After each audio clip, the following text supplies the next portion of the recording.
Herzlich willkommen bei Knopf und Nadel. Wie versprochen gibt es heute ein Video zum Applizieren. Ich habe nämlich aus ganz viel Stoffresten und aus Bügelbildern und Bändern dieses coole Pferd appliziert. Und das geht sogar hier hinten noch komplett rum. Und ihr könntet das sogar noch weitermachen. Dafür müssen wir jetzt einmal zurückspulen und ich zeige euch, wie ich das gemacht habe. Viel Spaß!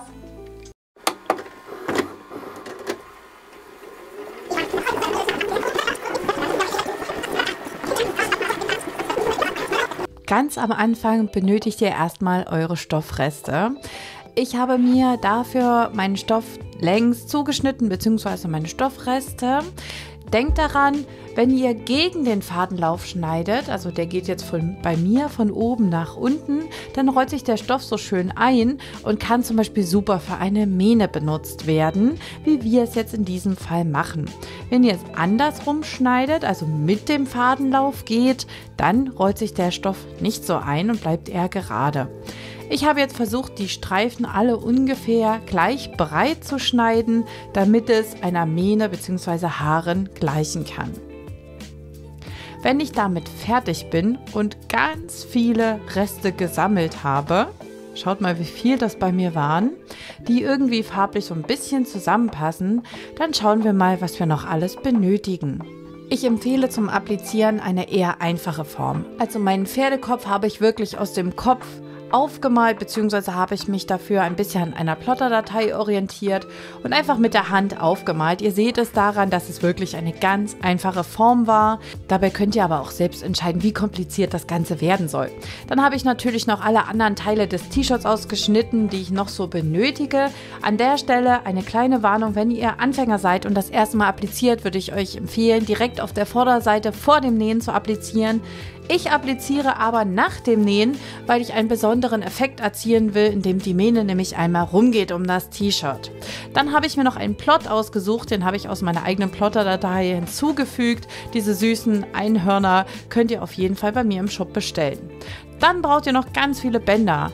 Nutzt hierfür gern eure bunten Reste. Ich habe sogar ein Band verwenden können, nämlich dieses hier, für das ich eigentlich erst gar keine Idee hatte. Es passt aber perfekt als Zügel für ein Pferd. Ein süßes Bügelbild findet dabei auch noch Verwendung, aber jetzt nähe ich erstmal das T-Shirt komplett zusammen.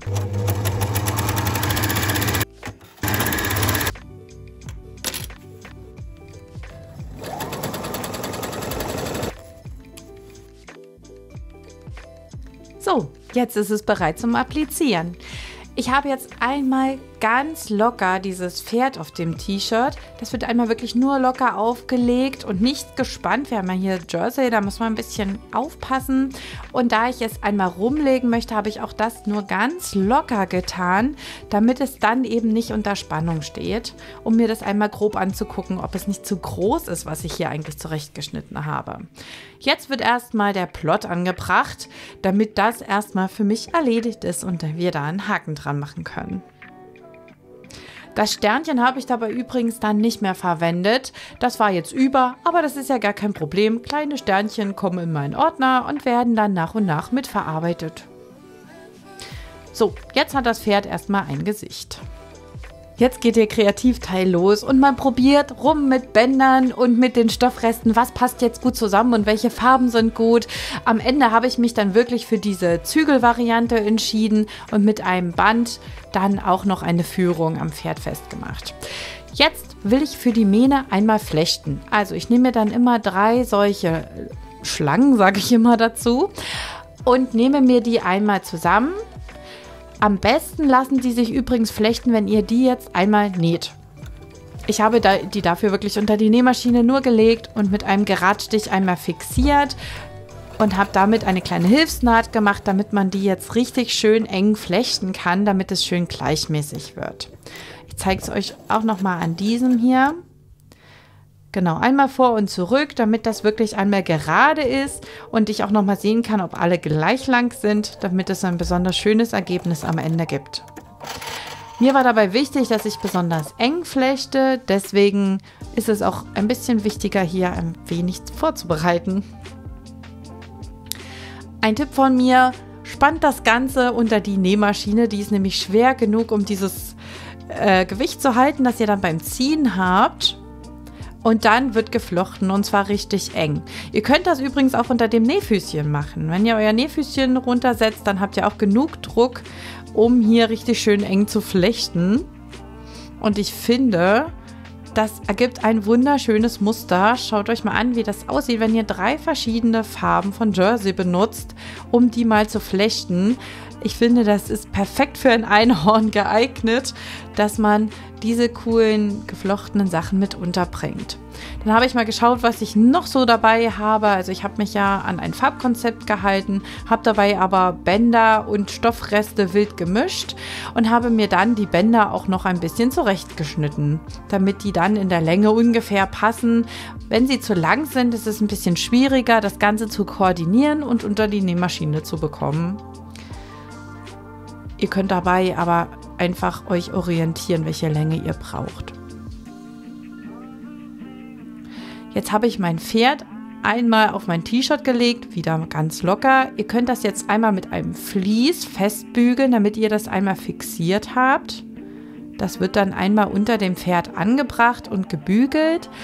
Ich habe aber so einen Fixierstift und mit diesem Fixierstift hier kann man das Ganze wirklich einfach nur fixieren. Also es ist kein Textilkleber, kein dauerhafter Kleber, sondern ich setze mir dann kleine Klebepunkte. Das ist bei Jersey gar nicht so einfach, das muss man sich ein bisschen festhalten. Und dann habe ich das Ganze aufgeklebt.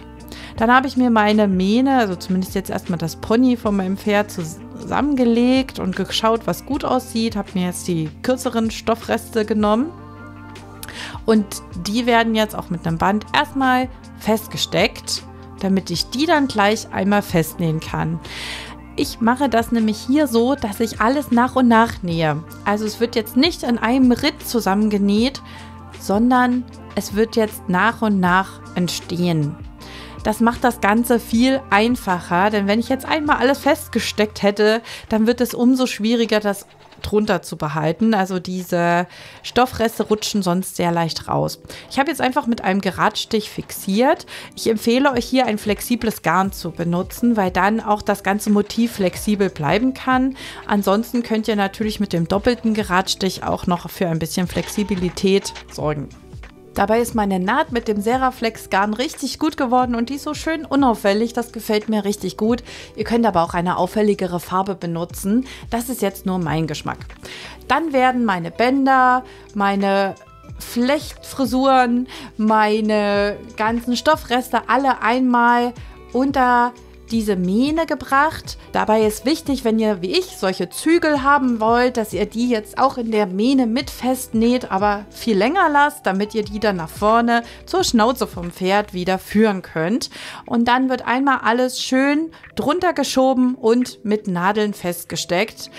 Stoffklammern helfen euch bei diesem Projekt leider nicht. Und dann habe ich wieder alles einfach mit dem Geradstich festgenäht. Wichtig ist dabei, dass ihr schön nah an der Kante näht und auch beim Nähen darauf achtet, dass die Bänder alle ordentlich drunter bleiben. Sollte mal eins rausrutschen, ist das überhaupt kein Problem. Ihr macht das Nähfüßchen hoch, lasst aber dabei die Nadel drin, schiebt es wieder drunter und näht es dann mit fest. Jetzt bin ich am unteren Ende angelangt und nähe auch gleich meine Applikation unten fest. Dabei ist es so, dass ich ja mein T-Shirt schon gesäumt habe und deswegen nähe ich auf dem Saum weiter, damit diese Naht dann am Ende unsichtbar ist bzw. wirklich ein schöner Übergang ist. Übrigens könnt ihr diesen Tipp natürlich auch mit fertigen T-Shirts nutzen, die zum Beispiel einfarbig sind oder euch zu langweilig sind oder die riesige Flecken haben, denn die kann man natürlich perfekt damit verdecken. Jetzt schauen wir uns das Ganze mal an. Also es ist einmal alles festgenäht, was festgenäht gehört. Und jetzt möchte ich mal zu diesen Zügeln hier kommen. Dafür lege ich mir jetzt auch noch ein anderes Band unter. Ich empfehle euch aber, das Ganze einmal mit Saumband festzumachen. Egal, ob ihr das jetzt noch festnähen wollt oder eben wirklich nur bügeln wollt, so wie ich das jetzt hier tue, da empfehle ich euch ein Saumband zu nutzen. In meinem Fall ist das übrigens ein sehr günstiges Saumband vom Teddy. Das hält, was es verspricht. Damit bin ich zufrieden. Dann habe ich mir jetzt hier noch einen Rest von meinem Band genommen und den dann einmal um die Schnauze vom Pferd gelegt und habe dann meine Zügel einmal gekappt. Die verschwinden dann unter diesem Band. Ich habe jetzt aber diese Zügel wirklich nochmal schön gebügelt auf dem Saumband, damit das auch hält. Und ich muss sagen, es hält sehr, sehr gut. Dieses Band habe ich dann aber noch festgenäht, um dann wirklich auch dieses untere Ende für immer und ewig zu versiegeln und festzunähen. Dabei kann man jetzt auch das gesamte Pferd einmal rundherum festnähen. Ich habe mir gedacht, es wäre schön, wenn das Ohr sich ein bisschen hervorhebt, deswegen habe ich mir das Ganze mit einem Stift markiert und da zweimal mit einem doppelten Geradstich drüber genäht. Jetzt kommen wir aber noch mal zu den Zügeln. Also ich habe dieses Band übergelegt und dann unter dem Pferd lang geschlagen. Ganz einfach und simpel. Alles, was raussteht, gehört unter das Pferd und reingesteckt und habe es einfach mit dem Geradstich wieder fixiert. Das Band ist dann eben auch wirklich nur gebügelt. Da jetzt alles, was verrutschen kann, fest ist, kann man jetzt diese Applikation auch beenden. Dabei habe ich wieder nur den einfachen Geradstich mit einem flexiblen Garn benutzt. Dafür könnt ihr zum Beispiel Seraflex oder Maraflex Garn benutzen. Ich finde beide richtig gut und ich benutze die auch wirklich gerne, auch zum Säumen übrigens mein Geheimtipp. Und jetzt wollen wir einmal alles kappen, was wir nicht haben wollen.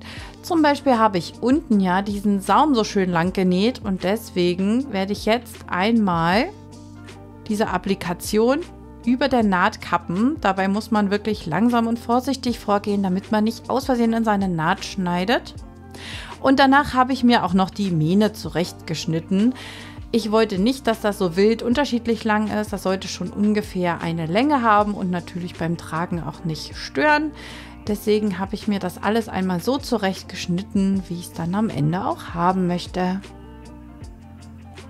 Also ich finde ja, dass mein Pferd richtig cool geworden ist. Und jetzt gibt es auch noch das Bügelbild, also die Krone obendrauf. Ich könnte mir vorstellen, dass auch andere Bügelbilder richtig toll aussehen dazu, wenn ihr zum Beispiel einen Schmetterling habt oder einen Stern oder sonstiges Herz, dann könnte das ja auf das Pferd oder neben das Pferd oder Einhorn, was auch immer ihr zaubern wollt. Ihr könnt natürlich auch noch aus Bändern ein Horn zaubern, damit ihr ein Einhorn habt. Bei mir ist es aber ein sehr königliches Pferd geworden. Dabei bin ich besonders begeistert davon, dass ich einmal viele Reste verwendet habe. Das macht mich immer sehr, sehr glücklich. Ich vermute, das geht euch genauso. Sagt mir das gern mal in den Kommentaren. Und dann bin ich auch noch froh, dass ich etwas gefunden habe, was ich aus diesem Flechtband machen konnte, nämlich diese süßen Zügel.